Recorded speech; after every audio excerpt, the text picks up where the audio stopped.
In a dramatic escalation, security forces in Kazakhstan were given shoot-to-kill without warning orders as the unrest in that nation grows more intense by the day.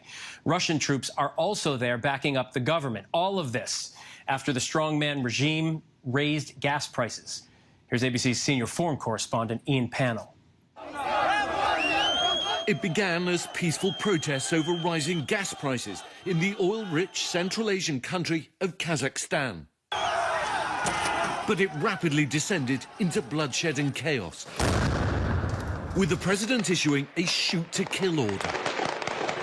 Dozens of protesters and many police have been killed, hundreds of others injured and thousands arrested.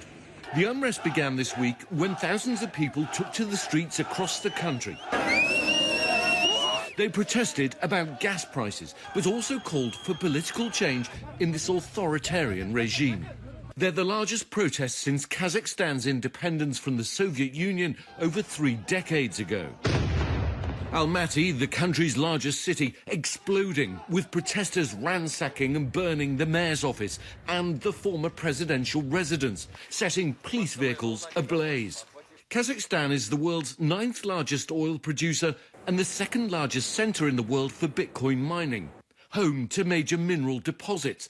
But the average annual income is barely above $800 a month. So when the government removed subsidies, effectively doubling gas prices, anger boiled over. Police and the army responding with brute force. First, tear gas was deployed and stun grenades. A state of emergency was declared. The internet shut down. But it soon became far more violent. At night, when we hear explosions, I am scared. It hurts to know that young people are dying.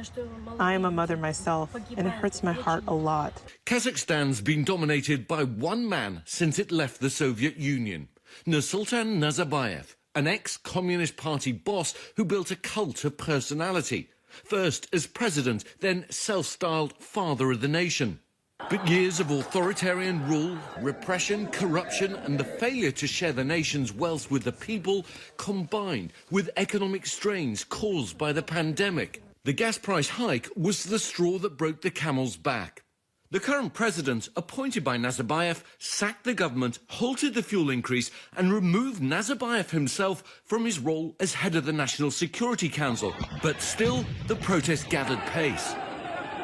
Now, Russian paratroopers have descended on Kazakhstan after the beleaguered president pleaded for help from the Kremlin and other ex-Soviet states.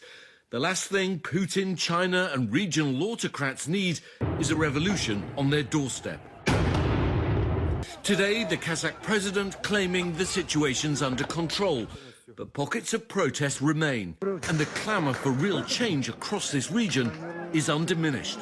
With US-Russian relations already strained over Ukraine, this latest crisis will only aggravate tensions further, just as the White House tries to contain Russian ambitions and the Kremlin tries to limit American influence. The Biden administration has 2 crises to tackle. And there's a real dilemma, I think, for the White House as it tries to reassert itself in terms of foreign policy in the wake of the anniversary of the insurrection on Capitol Hill. Is it willing to support protests that have at times been violent, or stand by as Putin tries to use force to crush legitimate dissent? Both sides are going to have to work hard to make meaningful progress when they meet for talks on Monday. The question is whether the Kremlin is in a listening mood and what common ground, if any, really exists. Phil? All right, Ian Pannell, thank you.